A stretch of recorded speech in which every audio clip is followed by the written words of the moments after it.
Gaya mun anan kawai, gaya mun. To ɗaura maka aure aka yi. Aure? Da Atika tana nan a ɗaki. Ina wulaƙanci ne ma wannan. Kawai abubuwan da ake mutane, ake yan mata su shiga karuwanci shi kenan ni kuma a sha abin zai zo kaina. Ina wannan ma ai wulaƙanci ne da rai hankali. To wai waye mara hankalin a ciki tukunna, mu ne marasa hankalin ko kuma waye? Ai in bai haka ba Allah ya tambaye shi. Wannan yaron duk wani abin alherin da zai same mu, wannan yaron sai ya kushe shi.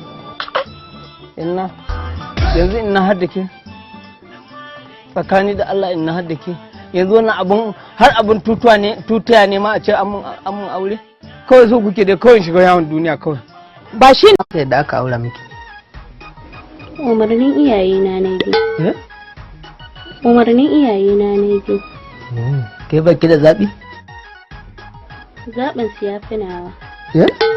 Na san zaɓin su ya fi nawa. To kin san wa aka aura miki? Ban sani ba, amma tabbas na san ba su zaɓa min abin da bai dace ba.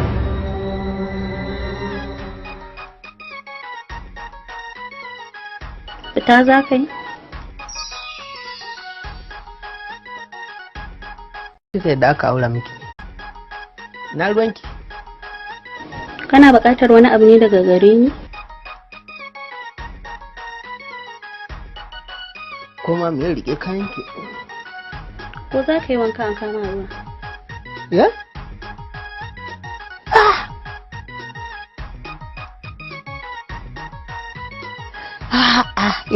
Yau ga 'yar agwagwa.